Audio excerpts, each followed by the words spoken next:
I have several, the magnetic ones at the Final Four. They're up in the office on the whiteboard. Keep those, they give you a name thing. So I have a collection. So what does the squad need to do for you to collect another magnetic nameplate? Serve the ball on the court, pass great, and compete. So, but no, this time of year is about trying to play our best volleyball, and there's going to be some really the game's going to challenge us. It doesn't depend on it doesn't matter who we're playing. So Long Island's going to challenge us in a different way than our next match will, and the next one. So we just got to be prepared to work through those things and how they do challenge us, whether it's nerves, whether it's something they're doing that we haven't seen before, you know, because these teams are all outside the Big Ten. What does Long Island do that will challenge you? Well, they're a very good serving team. That's the first thing that we noticed. So our passers are going to have to do a good job. The other thing they're going to do is they're a little slower tempo than what we're used to. So we worked on that today, preparing our players, because most teams we play go really fast in the Big Ten. This is going to be a little bit slower, so it's going to mess with our block timing a little bit, and so on. And so those are my two biggest things that we're focused on playing those guys. Coach, how much goes into not looking past Long Island, but still trying to scout the other teams as a potential Saturday matchup, and some other teams that are in the Lincoln Quarter while focusing on the game at hand? Well, we're not looking past anybody. It's you can't do that, and I think our team has done a great job of that this year. But we have to do that in the Big Ten because we're playing two great teams every week. So we're used to having multiple game plans and then pulling them out depending on who we play. So for us, it's routine. We prepare for this all year. So it's if we win tomorrow night, you know, whoever we're playing Saturday, we'll be able to go through a practice Saturday and be prepped. You mentioned nerves being something that you may have to work through. Obviously, this is a young team. There's no seniors on it. Quite a few players have not been to the NCAA tournament. How do you, as a team, work through those young player nerves when you get to the tournament like this? I don't think these guys have nerves that bothers them. And you guys say we're young. Remember, we have 137 years experience. That's a lot. So I think these guys are fired up to compete and play. I think they love these moments, and this is just another. You know, all these matches are huge now, and you know we got to look at all the tension going on today, and what makes it exciting for them is these are teams we're not used to playing in the Big Ten, so that makes it. There's an excitement and an anticipation to that, and then you know our crowd's going to be wired. I mean, this is an NCAA tournament, so these are fun matches that I think in a way it's a celebration of the year, but we know every point's going to matter, and I think these guys thrive on that. What do you think of the story of Long Island and this tournament? I mean, a few weeks ago they're the number 4 seed in their tournament, and now they get to come to Nebraska and see how they can stack up.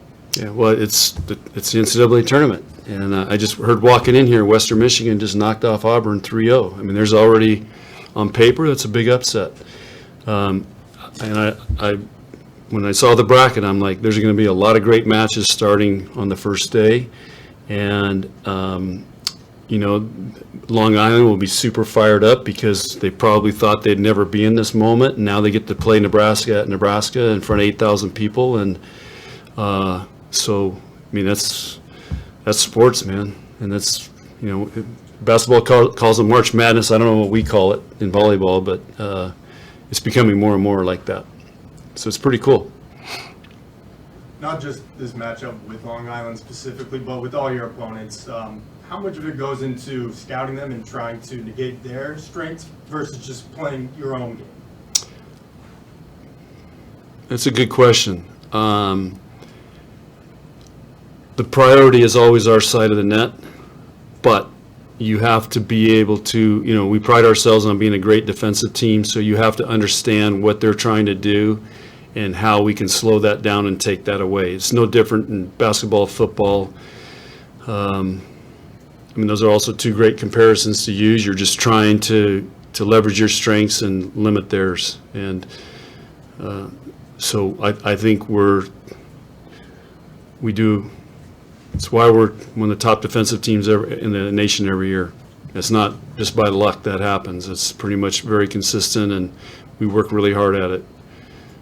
And again, I learned that when I started coaching football. When I first started coaching, I ended up being a defensive coordinator, and I've always known ever since then, if you can play defense, you got a chance.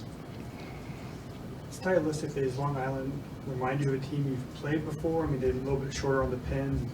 I mean, they got some big girls, but a little bit undersized on the pin, especially today. Can you point of comparison to anything you've seen this year? Not that I can remember. I mean, all I have in my head right now is Big Ten. So, they're not as physical as what we've seen in the Big Ten. Mm-hmm. They're just, and there's not many teams that are. So it's, but we'll have to adjust. We played some teams in the non-conference. That were at Utah State, for example, wasn't that physical. I'm trying to remember SMU, and so. But it doesn't mean they're not good players. It's not always how high you jump or how tall you are. I've seen a lot. I mean, look at Chloe Chacon. She'd be still a short player on that team, but she's pretty dang good. Coach, you guys cleaned up pretty well when the postseason awards came out today for the Big Ten. I know you haven't put a lot of stake in the weekly awards. How much do these mean, and any reaction or anything that surprised you out of it? I really haven't thought about it. It's always, I think one of the greatest compliments you can get as a program, as a player, as a coach, is when your peers are selecting those awards. So, the media does it, or, some committee somewhere, like for the AVCA. But the fact that, this is over 10 weeks, and our players that receive recognition proved it over 10 weeks playing against a lot of different teams. And I think that's one of the greatest compliments you can get in looking at awards like that. So I think it means a lot, and because it's coming from coaches that we play against. Coach, ESPN today, 8 hours ago, released their graphic saying that this year was the most consumed women's volleyball regular season ever on ESPN platforms. What do you think is driving that year after year, these records being set with people wanting to watch this sport on TV? Well, this year was a stadium match, created a huge interest across the country, and then it drew more fans. Everybody was breaking attendance records. You get more people hooked on volleyball, and then they're watching it on TV if they can't be at the match. But I can't tell you how many emails I've received over my coaching career of somebody that the story goes like this. I went to my first Husker volleyball match, and how do I get season tickets? I love this. And once you get people seeing it live, they fall in love with it. And I think the stadium match had major exposure to a lot of people, and I think we're seeing the fallout from that, and that's why it's been great this year. Plus, there's a lot of great volleyball and great teams in competition now, and there's been some really high-level volleyball. How do you keep that momentum going, knowing that you can't pull off a stadium match every year? I don't know. I don't know. We've been doing it, so it's these other teams need to continue to promote it and make it a big deal, and like when we were at Wisconsin, they still have general admission seats there, and people are lined up for hours trying to get these general admissions. And that's why I said, hey, I hope our fans appreciate they know where they're sitting when they get here. They don't have to fight over seats and I just think, Rutgers never charges. They need to start charging. So I think that's the next part of it is let's make it's something that's worth it. It's a privilege to go, and it's fun to go to, and people want to go to it. And I think it's just going to continue to build that momentum. Do you think the national championship being aired on ABC will have an effect like that? It could. I don't know enough about ABC and how that works, or ESPN. I just don't know enough about it. But everybody's saying this is a huge accomplishment. I'll update myself. My favorite show growing up was ABC Wide World of Sports. I mean, I was glued to that every Sunday night at 5 o'clock, I think. That was the most awesome show ever. So ABC resonates with me, but I couldn't even tell you what, there's so many channels now, I don't even know what channel it is, what number it is, but, yeah, okay. So, I don't know, I just, I get on there and, but ABC Wide World of Sports is where I fell in love with sports, watching that. Coach, how good does it feel, though, for you and knowing that Nebraska is leading this charge with, volleyball across the nation for at least collegiate volleyball and getting people into the seats? I mean, every match it seems like Nebraska's been on the road. People want to just come and see your team play. How good does it feel knowing that your team has kind of set that trend?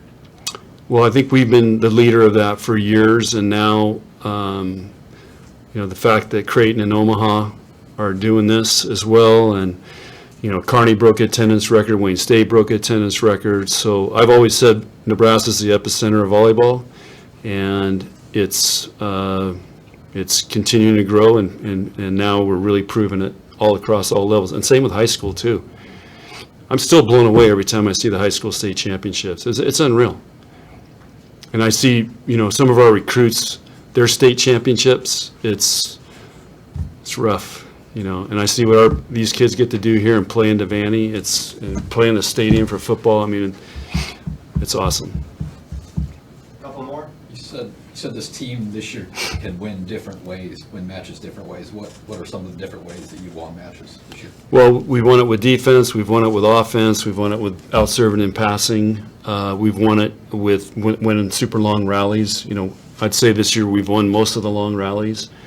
And then just winning it by, being gutsy and gritty and finding a way to, win a joust at the net, just whatever it takes. It's just a willpower. So those are all the different ways I think we won matches this year. What does it say about this team that you had 6 different players that earned honors today? Yeah, I don't know. I got to think about that one. But, we try to be balanced. And so we don't have just one player leading us. I saw a stat today that Sarah Franklin gets almost 50% of their out-of-system swings. Okay, I think our highest was Harper at 34%. That's a big difference. So we got a lot of people taking big swings and trying to, balance the load. And so I think that might be reflected in some of those awards. But, we're a balanced team, and we got a lot of players that are contributing to that. Did Lindsay practice this week? Yeah. What's Yeah, her she was status? here today. What's her status? She's not ready to play yet, no. But she may go through warm-ups tomorrow. That could be a pretty cool thing. She's getting closer. All right. Okay, guys, thanks. Have fun. Yeah.